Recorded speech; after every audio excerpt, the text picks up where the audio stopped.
All right. Good afternoon. Welcome to our first meeting for our Thrive in 30 challenge. I hope you guys are doing well. I'm happy that to see you guys who are here on this call. This is going to be great. I'm hoping to help just motivate and inspire you guys, and then I want to give you some time at the end for Q&A if you have that. I'm going to go ahead and mute everyone. There we go. Okay. So happy point 0.5 week. We're not quite at a week yet of the Thrive in 30 challenge. And some of you guys I know have started already. I've seen you logging and you're doing a great job. And then I know some people still maybe have not fully joined yet, and that's okay. You still have plenty of days to hop on board. And I want to encourage you, if you haven't fully started yet, or maybe you haven't started at all, to just remember that every day we have these new opportunities, and tomorrow's a new day. You could start tomorrow if you haven't started yet. So, if that's you, let's try to hop on board tomorrow, maybe even tonight, right? It's only 1 o'clock. You guys could still hop on and do this tonight and make some better choices and get a few points in there for yourself. I'm still in my like casual church clothes for today, but I am going to do a little 10-minute core routine this afternoon in this outfit. So you just got to get it done, right? It doesn't matter how it looks, but get it in. If you have not taken before pictures, I want to encourage you to do it. You will not regret it. No one else has to see it besides you. You can put it in a private folder on your phone if you need to, but try to do your before pictures. I feel like so many times people are really hesitant on those, but I'm really wanting you to have those so that at the end of the month you can compare and see what's changed, because sometimes even if you are using the scale as some feedback, it doesn't tell the whole truth all the time. So it's good to have those pictures. I do want to also say that it may be good for some of you guys to weigh yourself every now and then, maybe even daily if you can handle that. I know for some people it can be triggersome. I mean, I have not had a scale in my house for I don't know how long, years and years and years. And I finally got to the point where it wasn't a trigger for me. Not all the time. Sometimes it is, and I don't want that scale around still. But I'm finally to a point where it's okay. It doesn't spiral me out. So if you're in that place, it is a good feedback tool, because if you are on the right track of losing body fat, you should see a slow trend going down with the scale. If you guys are weighing yourselves, I also want to remind you that it's not perfectly linear all the time. So you may go slightly down, slightly up, slightly down, slightly up, back down to a big drop, and then another big spike in there. But we have to keep a macro view. And if in the macro view you step back and you see that the overall trend is going down, then that's good. We just can't get too hung up on the exact day-to-day numbers, because there's a lot of things that can cause fluctuations in there. But get your pictures, get your starting weight. And if you don't end up using them, you don't end up using them. But I think it would be good to have, especially those of you guys who are tuning into this are probably a little more motivated and inspired than some others out there. So I have a feeling you will want these pictures in the starting weight, because you're going to have some changes at the end of this month. I posted a video today, and I wanted to share this with you guys about motivation and willpower. And I think so many times people wait for motivation to come, or wait until they feel like they've grown enough willpower to then start their fitness journey, or to then start really working on nutrition, or to then start these new habits. But I'm telling you, I've been doing this for over 23 years now. Most of the time, it doesn't work that way. You have to create some action first when you're unmotivated, when you feel you have no willpower, when you just don't feel good. And that is what's going to then spike the motivation to start the ball going as far as building up some willpower. So you have to just do it. You have to just bite the bullet, make some changes. And maybe you have to make really small changes. Set yourself up for success. It's going to be hard if you're starting from fast food 3 times a day and telling yourself you're going to eat squeaky clean paleo tomorrow and for a month straight, right? You're going to probably fail at some point, and that's okay. I'm going to talk about that too. But give yourself small goals. Say, tomorrow I'm going to eat 2 pieces of fruit, I'm going to drink more water, and I'm going to go for a 5-minute walk.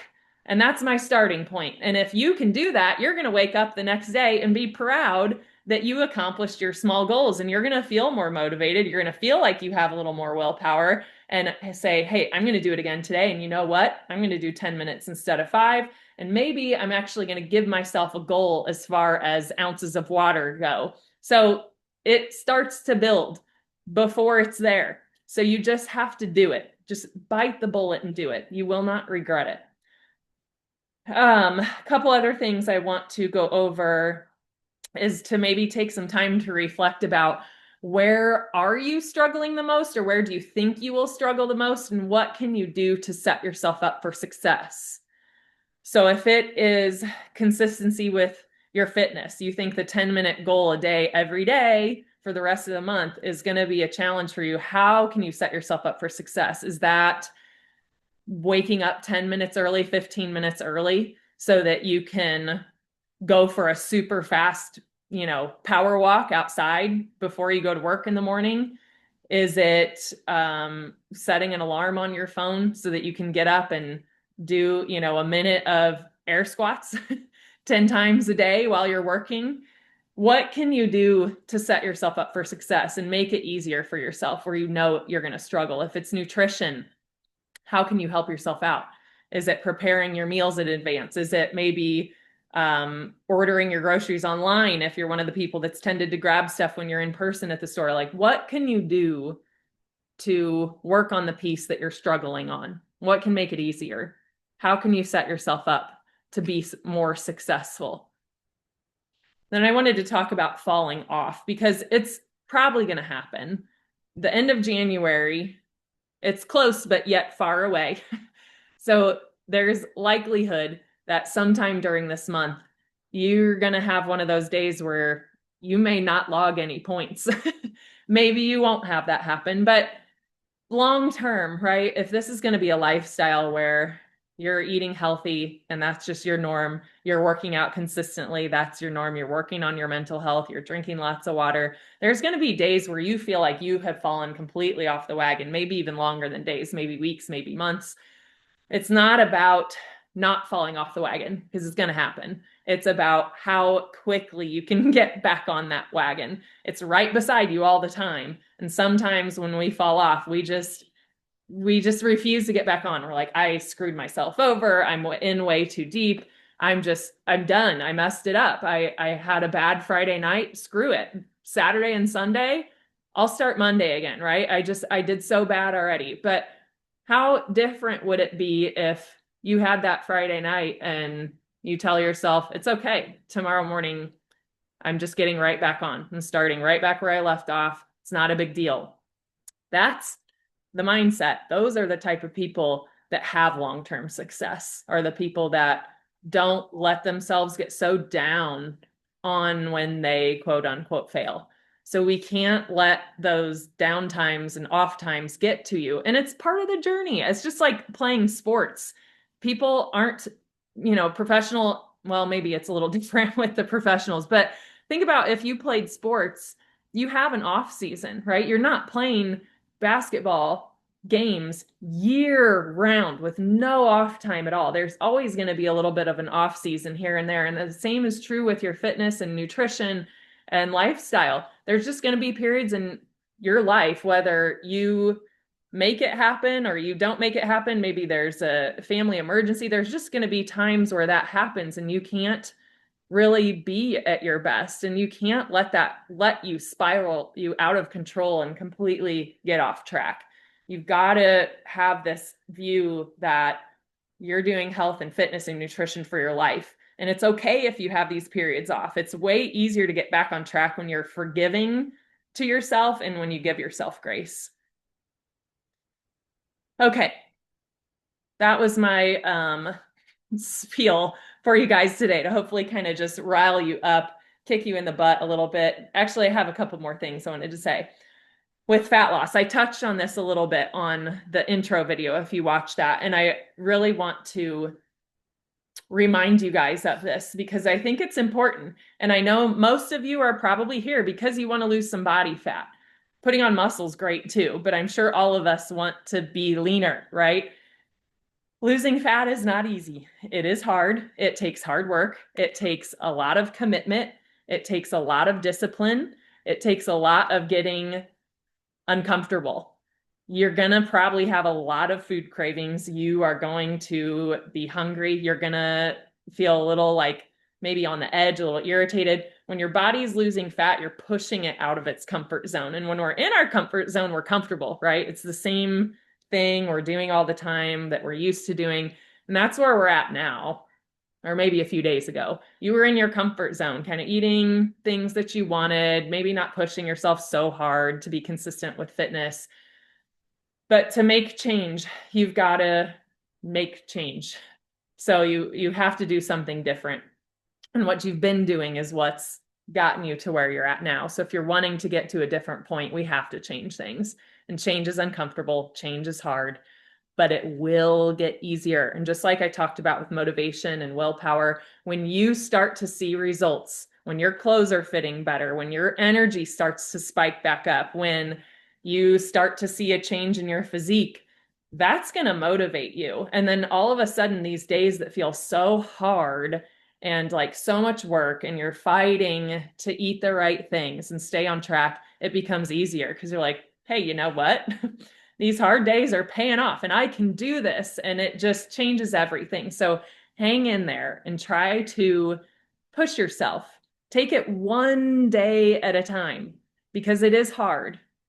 I understand that. And I'm right there with you. Just yesterday, it's like I wanted to eat everything. And the kids they're not eating the way I am. They're eating well, but not like I am right now. Like usually I want to munch on their food while I'm making their food. And I'm trying to not do that right now. I'm trying to really stick to my game plan. And it's hard. It sucks, right? But can I get through today? Can I just make it through to bedtime? Can I do that today? Yes, we all can, right? We can get through to bedtime. Get through tonight. And then tomorrow, worry about tomorrow. Don't get overwhelmed with thinking about that you have the whole month to deal with this. How am I going to do this week in and week out? This is going to be exhausting. I'm tired from just today. Get through today. Tomorrow, you're going to wake up and be proud and feel motivated that you got through today. And that's going to help you get through tomorrow. So try not to get ahead of yourself so much. Get through today. All right. So I wanted to leave some time open for Q&A about anything to help you. So if you guys have questions, I know we're all kind of on a different nutritional journey. Some of you guys are doing this out of state. Some of you guys have gym memberships. Some of you guys are doing all your workouts at home. So please let me know what questions you have. And there's no silly questions. You can even put it in the chat. If you don't want to unmute yourself, you can just put it in the chat and I can answer it. And a lot of times too, your question, chances are someone else has it too. And they'll be grateful that you asked it, especially the people who aren't on here live. So please send me in your questions or you can unmute and ask.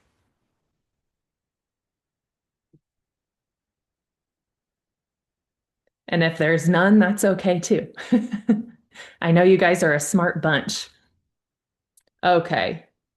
Got some chat. Let me open that up. All right. Suggested suggestions of lean protein and how to prepare it while you're crying. No, I'm kidding. Yes. So suggestions of lean protein and how to prepare and etc.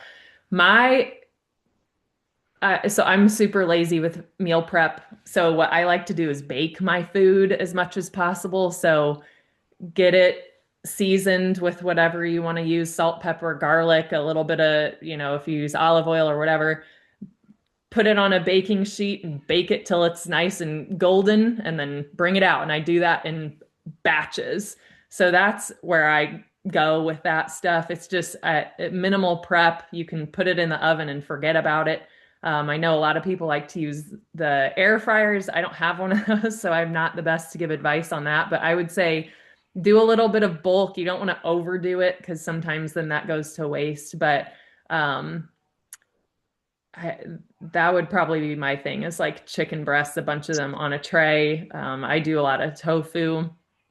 Um, you could do hard-boiled eggs. I would just, especially if you're trying to lose fat, stick to mostly the egg whites with that. But that would be an easy way as well. Protein powder can be really useful to make protein shakes. I like to put protein powder in my oats, so it's more of a warm savory type of a meal. Well, I guess it's sweet with the protein that I use, but just for something different than egg whites and protein shakes and chicken breasts and all that stuff. Um, could even do ground, lean ground turkey, lean ground beef, and season that how you want. Mix it with some rice and some veggies. That's always good. Or like a stir fry type of thing. I really like the website Minimalist Baker.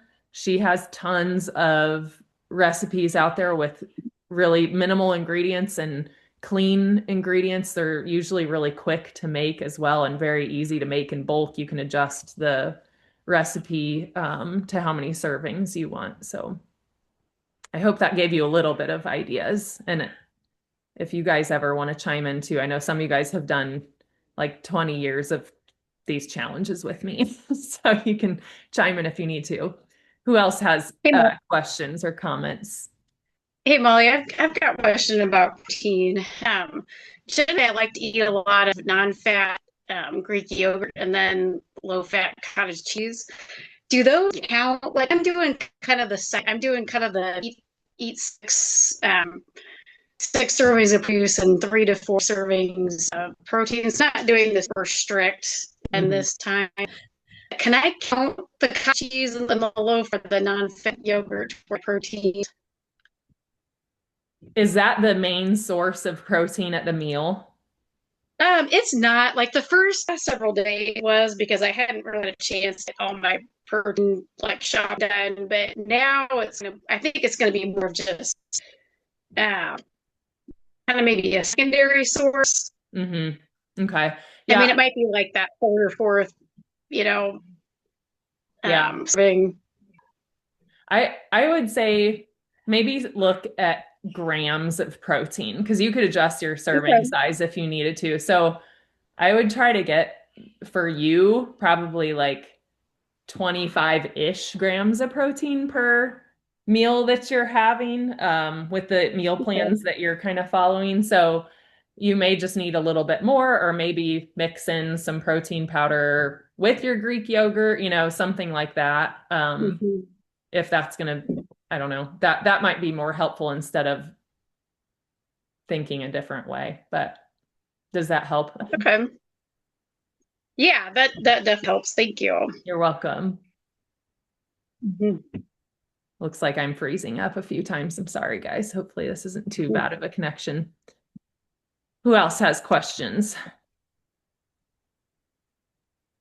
Hey Molly, what do you think about multiple servings at one sitting? Like, like they have really, apples range from this size to, the size of maybe a softball.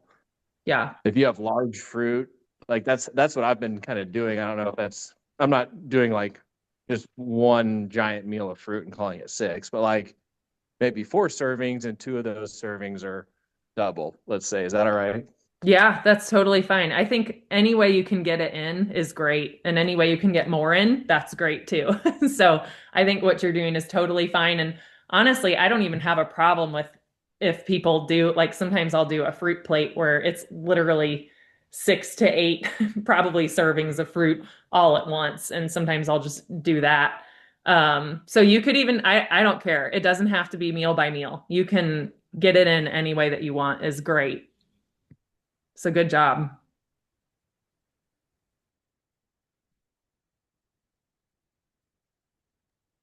Who else has questions?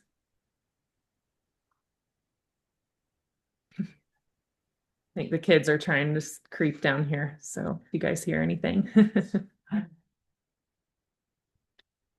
Okay, well, if there are no more questions, then we can end it there.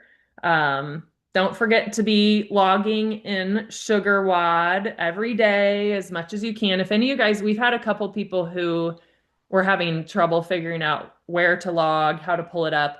Let me know. We can help you guys out with that, or even when you come into the gym, one of us can show you right there on your phone. But once you get it figured out, it's pretty simple. Yesterday I posted, I think it was yesterday, yes, in the announcement section of the SugarWOD app, which is just right under, I don't know if you can see this, like right under the picture is the announcement sections. But I made a while ago an affirmations video that you can just listen to. It's on YouTube. But if you're really struggling with motivation, put it on and just let it play, maybe while you're driving or cooking or folding some laundry or in the shower. Sometimes just hearing those positive affirmations over and over and over can spark some motivation, some inspiration, or even just bring out more willpower in you than you thought you had. I used that technique thanks to my older sister with birth, and we used hypnosis instead of, which hypnosis as in we listened to positive affirmations like that, plus some sort of hypnosis tracks, but over and over and over for 12 weeks, every single day. And we had amazing, incredible births. And I really think that was why. And it's so powerful to feed your subconscious these statements over and over and over. And even if you're not completely actively listening, your brain is. So maybe give that a try. Just listen to it for a few days and see if you notice yourself kind of changing your thoughts and changing your approach to things, because it makes a big difference with our mindset. All right, guys, that is it for today. Short and sweet, kind of. But thank you for coming. And next Sunday at 1, we'll tune in again. If you guys have questions, I feel like a lot of times I think of questions after the fact. I hope you guys have my phone number. If you don't, you can even just, if you have Tim's number, shoot him a message. The emails on our website go straight to my phone. I'm on social media, all that stuff. Just reach out. We are here to help you through this. Even if you're just like, hey, I'm really struggling with motivation, reach out and we'll help. All right. Thanks for tuning in, guys. You want to say hi? Your tooth fell out? Oh my goodness. His tooth just fell out. Whoa. It isn't bad. This is why we do what we do, guys. These sweet little beings. Look, do you see? There's your cousin on the screen. Shahi. All right, guys. Thank you so much for tuning in. Happy Sunday. I'll see you guys next week. Mommy.